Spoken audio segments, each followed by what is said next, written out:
Let me ask you something, and I want you to be honest with yourself. When was the last time you truly focused on yourself? Not your phone, not other people's opinions, not their expectations, not their emotions, but you. If you're like most people, the answer might hurt. Because somewhere along the way, you forgot that your life belongs to you. I know this feeling deeply, because I lived it for years without even realizing it. I spent so much time giving my energy to people who never gave it back. I replied to messages that drained me. I explained myself to people who never listened. I kept showing up for others while slowly disappearing from my own life. And I thought that was kindness. I thought I was being patient, understanding, and good. But the truth is, I was abandoning myself. Here's the shocking realization that changed everything for me. Most of my exhaustion didn't come from working too hard. It came from caring too much about things and people that didn't deserve my energy. I wasn't tired because life was heavy. I was tired because my attention was always in the wrong place. Think about how often your mind replays conversations. How many times you overthink what you said, worry about how someone misunderstood you, feel guilty for resting, or feel anxious just for choosing yourself. That's not love. That's emotional slavery. And no one teaches us how to escape it. From childhood, we're taught how to listen to others, how to behave, how to please, how to fit in. But almost no one teaches us how to listen to ourselves. So we grow up chasing approval, from parents, from friends, from relationships, from society, from people who don't even know who they are. And slowly, quietly, we lose our center. There was a point in my life when I felt tired all the time, even on days when I did nothing. My mind was noisy. My heart felt heavy. I didn't recognize myself anymore. That's when it finally hit me. I wasn't exhausted because life was hard. I was exhausted because my focus was everywhere except where it needed to be. Here's a truth most people don't want to hear. If you don't focus on yourself, someone else will control your focus for you. And once they control your focus, they control your time, your emotions, your decisions, and eventually your future. That's dangerous, because you cannot build a meaningful life while constantly reacting to everyone else's needs. This is not about becoming selfish. It's not about cutting people off or becoming cold. This is about survival. Because if you keep living this way, one day you'll wake up and realize you lived someone else's life, not yours. And yes, when you start focusing on yourself, some people will feel uncomfortable. They'll say you've changed. They'll say you're distant. They might even call you selfish. Let them talk. The people who benefited from your self-neglect will always be threatened by your self-respect. Your peace does not need permission. Your growth is not a group decision. Your energy is not public property. When I finally chose to focus on myself, something unexpected happened. I started thinking more clearly. I stopped chasing people who didn't choose me. I felt calmer, stronger, and more grounded. Not because life became easy, but because my attention was finally in the right place. And that is what this journey is about. Not motivation. Not fake positivity. Not inspirational noise. This is about coming back to yourself. Because the moment you decide to focus on yourself, everything begins to change. Your boundaries, your confidence, your choices, and your future. This is the beginning. And if you stay with me step by step, I'll show you how to take your life back calmly, quietly, and powerfully. For a long time, I believed that talking more would make people understand me. I explained my decisions, justified my feelings, shared my plans, and told my stories again and again, hoping that if I said enough, someone would finally see me clearly. But the truth I learned was uncomfortable. The more I talked, the weaker I felt. Talking too much was not confidence. It was fear. Fear of being misunderstood. Fear of being judged. Fear of silence. I talked because I didn't want people to think I was boring, distant, or unimportant. But every unnecessary word cost me energy, and I didn't realize how expensive that was. Silence, on the other hand, began to teach me something powerful. When I talked less, I listened more. When I listened more, I understood people faster.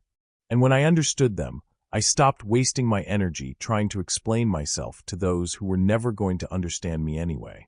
Most people talk to be liked, not to be clear. They fill silence because silence feels uncomfortable. But silence is where strength lives. Silence creates space. Space to think. Space to observe. Space to choose wisely instead of reacting emotionally. When you speak less, your words carry more weight. When you speak less, people listen more closely. I started noticing something interesting. In every room, there were two kinds of people. One spoke constantly, filling the air with opinions, stories, and noise. The other spoke rarely, listened carefully, and chose words slowly. At first, attention went to the loud one, but respect always went to the quiet one. Because when the quiet person finally spoke, their words mattered.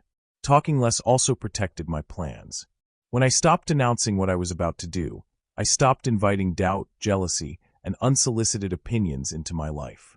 People can't sabotage what they don't know. Energy grows best in silence. Seeds don't grow while being watched, they grow underground. I learned to stop explaining my growth to people who were comfortable with my old version. I stopped telling everyone where I was going and started focusing on how to get there. While others were talking about what they wanted, I was quietly building it. While others were posting every move, I was upgrading my life in private. This doesn't mean becoming cold or rude. It means becoming selective. Not everyone deserves access to your thoughts, your dreams, or your emotions. Some people only want your vulnerability, not your healing. Some conversations are not meant to help you grow. They're meant to keep you stuck. Words are energy, and when you give them away carelessly, you feel drained without knowing why. That's why talking less made me feel calmer. I stopped replaying conversations in my head. I stopped regretting things I said. I stopped leaking my energy into places where it was never respected. I also realized that silence doesn't mean weakness. Silence is confidence. It says, I don't need to prove myself. It says, I trust my actions more than my words. It says, I know who I am, even if you don't. When you talk less, you also stop reacting. You don't feel the need to respond to every comment, defend every misunderstanding, or correct every false opinion. Not everything deserves your voice. Not every battle is worth your breath. Some things are better answered with distance. So I stopped explaining my pain. I stopped justifying my boundaries. I stopped announcing my next move. I started listening more, watching more, and working more. And slowly, my life became quieter, but stronger. If you want to focus on yourself, learn this skill. Protect your words. Limit who has access to your voice. Speak when it adds value. Stay silent when it protects your peace. Let your growth happen quietly, and let your results speak when the time is right. Your next level doesn't need an audience. It needs focus. One of the hardest lessons I had to learn was this. If I reacted to everything, I would never have peace. For a long time, I believed I had to defend myself, explain my side, respond to every lie, and correct every misunderstanding. I thought staying silent meant losing, but reacting was the real loss. Negativity is everywhere. Opinions, criticism, judgment, gossip, online comments, family pressure, passive-aggressive remarks. You can't escape it, but you can decide whether it lives inside your head. And that decision changes everything. I used to carry every comment with me. If someone criticized me, I replayed it all day. If someone ignored me, I questioned my worth. If someone misunderstood me, I felt the urge to explain myself again and again. But all that did was steal my focus. My energy went into defending my image instead of building my life. Here's the truth no one prepares you for. Not everyone wants to understand you. Some people only want a reaction. Some want control. Some want to project their own pain onto you. And if you keep responding, you're giving them exactly what they want, your attention. I learned to see negativity like noise outside a window. I don't have to open it. I don't have to argue with it. I can let it pass. Because every time I stopped reacting, I kept my power. Every time I chose silence, I stayed in control. Think about this image. You're building something meaningful, your confidence, your peace, your future. Every day you place one brick. But every time someone throws a comment at you and you react emotionally, you drop your tools, leave the work, and argue. At the end of the day, nothing is built. Only exhaustion remains. Ignoring negativity is not weakness. It's strategy. If someone calls you a failure, does that make you one? If someone misunderstands you, does that change who you are? If someone criticizes you, does that mean they're right? No. It only means they have an opinion. and opinions don't deserve unlimited access to your mind. This is where emotional filters become essential. You can't absorb everything and still grow. You must decide what enters your mental space and what gets blocked. I started muting accounts that made me feel behind. I stopped engaging with people who triggered me repeatedly. I limited conversations that drained me, not out of anger, but out of self-respect. You don't owe everyone a response. You don't owe everyone an explanation. And you definitely don't owe anyone your peace. One of the most powerful skills I developed was learning to walk away quietly. No drama, no announcement, no emotional exit. Just distance. Distance heals faster than arguments ever will. Some battles are won by absence. Some relationships are healed by ending them. When you stop reacting, something unexpected happens. Your mind becomes calmer. Your energy returns. You start focusing on what actually matters. And people who thrived on your reactions slowly lose interest. Silence starves toxicity. This doesn't mean you become cold or careless. It means you become intentional. You respond when it adds value. You ignore when it protects your growth. You choose progress over proving a point. If you want to focus on yourself, you must stop being addicted to defending yourself. Let people misunderstand you. Let them judge. Let them talk. While they're busy forming opinions, you'll be building results. The world will always be loud, but you don't have to let it live in your head. Protect your focus. Guard your energy. Ignore what doesn't help you grow. That's how you move forward without losing yourself. At some point, I had to stop lying to myself. I wasn't stuck because I lacked talent or opportunity. I was stuck because I couldn't stay consistent long enough to change. I started things with excitement and abandoned them when they became boring, uncomfortable, or slow. And every time I quit, I lost a little trust in myself. Motivation felt good, but it never lasted. Discipline, on the other hand, felt heavy at first, but it carried me forward when motivation disappeared. That's when I understood the difference. Motivation is emotional. Discipline is logical. Motivation says, I feel like doing this today. Discipline says, I do this because I said I would. Most people wait to feel ready. They wait to feel inspired. They wait for the right mood. But the truth is, the right mood is created by action, not the other way around. If you want to focus on yourself, you have to show up even when no one is watching and nothing feels exciting. Consistency is not perfection. It's showing up even when you feel tired, distracted, or unsure. It's choosing to keep going on ordinary days, not just good ones.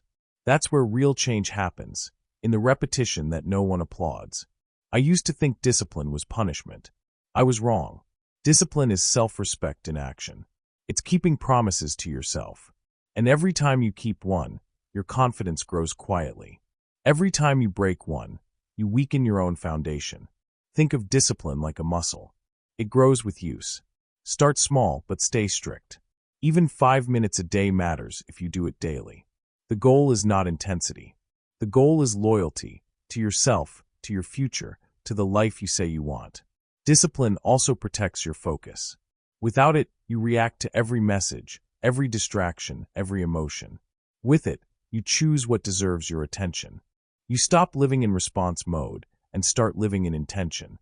I learned to prepare my environment instead of relying on willpower. I removed distractions before they controlled me. I silenced notifications. I created simple routines. I made it easier to do the right thing than the wrong thing. Discipline becomes sustainable when your environment supports it. One of the hardest parts was learning to love the boring days. The days when nothing feels special. The days when progress is invisible. But those days are the foundation. Like bamboo, growth happens underground before it's ever visible. If you quit too early, you never see the result. When discipline and consistency become part of your identity, something shifts. You stop asking, do I feel like it? And start asking, what does the person I'm becoming do next? That question changes behavior faster than motivation ever could. You don't need to overhaul your life overnight. You need to choose one small action and repeat it until it becomes who you are. Discipline is built through repetition, not pressure. If you want to focus on yourself, this is non-negotiable. Without discipline, you'll keep breaking promises to yourself. Without consistency, your goals stay theoretical. But when you master both, you become stable, grounded, and powerful. Because the strongest form of confidence is knowing you'll show up for yourself, no matter what. For a long time, I believed my life would change because of one big moment. One big decision. One big opportunity. One big breakthrough. But that moment never came. And the truth hit me hard. My life wasn't changing because I was waiting for drama, while real change was happening quietly, daily, and invisibly. That's when I understood this simple rule. You don't rise to the level of your goals. You fall to the level of your habits. Big dreams mean nothing if your daily habits are small in the wrong direction. And small habits, repeated consistently, will eventually overpower any big excuse. Most people underestimate what 10 minutes a day can do. They think it's too little to matter. But 10 minutes a day for 1 year is more than 60 hours. 60 hours of focused effort in one direction doesn't create noise, but it creates identity. I used to chase intensity. I wanted fast results. I wanted visible progress. And when I didn't see it, I quit. But intensity burns out. Habits compound. Think of it like this. A plane flying across the world only needs to change its direction by a few degrees to end up in a completely different country. The change is small, but the destination is completely different. That's what habits do. Tiny shifts in daily behavior create massive changes over time. Waking up 20 minutes earlier. Reading 5 pages instead of scrolling. Speaking English for 10 minutes out loud. Writing one honest paragraph. Saying no to one distraction. These actions don't feel heroic.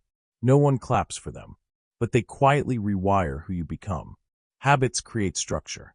Structure creates focus. Focus creates momentum. And momentum creates transformation. Without habits, your life feels chaotic. You forget your goals. You rely on emotion. You feel stuck and confused. But with habits, progress becomes automatic. You don't have to decide every day. You just follow the system you already built. The most powerful part is this. Habits shape identity. Every time you show up, even in a small way, you send a message to your brain. I am someone who keeps promises to myself. That belief is worth more than motivation. I stopped trying to change everything at once. Instead, I made habits too small to fail. 2 minutes of reflection. 1 page of reading. 1 sentence spoken out loud. 1 intentional breath before reacting. These weren't impressive, but they were repeatable. I learned to attach new habits to old routines. After brushing my teeth, I reflected for 1 minute. After lunch, I read 1 page. Before sleep, I reviewed my day. Habits stick when they're connected to what already exists.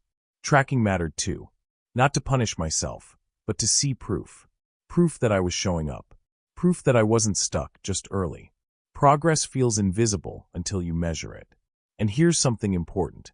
Rewards matter, but they shouldn't destroy your momentum. Don't reward discipline with habits that undo it. Reward progress with progress. Reward consistency with pride. Over time, something changed. I stopped needing external validation. I stopped waiting for permission. I trusted myself more. Because habits don't just change outcomes. They change how you see yourself. If you want to focus on yourself, you don't need a new personality. You need better daily systems. You don't need more pressure. You need more consistency. Your life will not transform in a day. But one small habit, done daily, will quietly change everything. And one day, you'll look back and realize it wasn't one big moment that saved you. It was the small things you chose to repeat when no one was watching. At some point, I realized something that changed everything. I didn't need more advice. I didn't need more motivation. I didn't need another video, another book, another voice telling me what to do. What I needed was to come back to myself. Because the truth is, you can listen to 1,000 lessons, but if you don't integrate them into how you live, nothing changes. Awareness without action is just entertainment, and healing without commitment stays unfinished. Focusing on yourself is not a phase. It's a decision you make again and again, every day, in small moments, in quiet choices, in the way you spend your attention when no one is watching. I had to accept that there is no shortcut, no hack, no perfect moment where life suddenly becomes easy. There is only a system of choosing myself over noise, peace over approval, growth over comfort, One of the most powerful shifts I made was learning to reflect on my own mortality. Not in a dark way, but in an honest one. I started asking myself a simple question. If today was my last day, would I be proud of how I used my energy? Did I live truthfully, or did I spend another day performing for others? That question cuts through excuses. It brings clarity. It creates urgency. It reminds me that time is not guaranteed, and neither is my chance to become who I'm meant to be. I also began writing to my future self. Not goals, not plans, letters, honest ones, about who I am right now, what I'm afraid of, what I'm working on, what I hope I don't forget. Those letters became anchors, proof that I was moving, even when progress felt slow. At night, I learned to plan my next day with intention. Just 20 minutes. No phone, no noise. Asking myself, what actually matters tomorrow? What will I protect? What will I say no to? That habit alone gave me back control. I stopped reacting to life and started designing it. And here's the integration. All of this works only if you stop seeing time as something you spend and start seeing it as something that shapes you. Time is not money. Money can return. Time cannot. Time is identity. The way you use your hours becomes the person you are becoming. When you focus on yourself, people may not understand. Some will feel uncomfortable. Some will disappear. Let them. You're not here to be consumed. You're here to be built.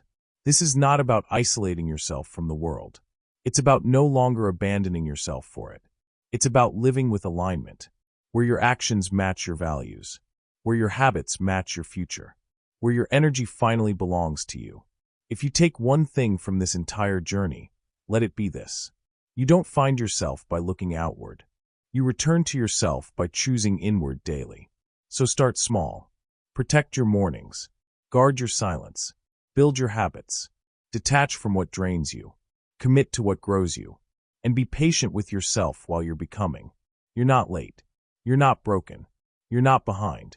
You're waking up. And that changes everything. If this video resonated with you, stay with this journey. Subscribe, not for motivation, but for consistency. Apply what you've learned. Live it. Repeat it. Because focusing on yourself isn't selfish. It's how you finally come home.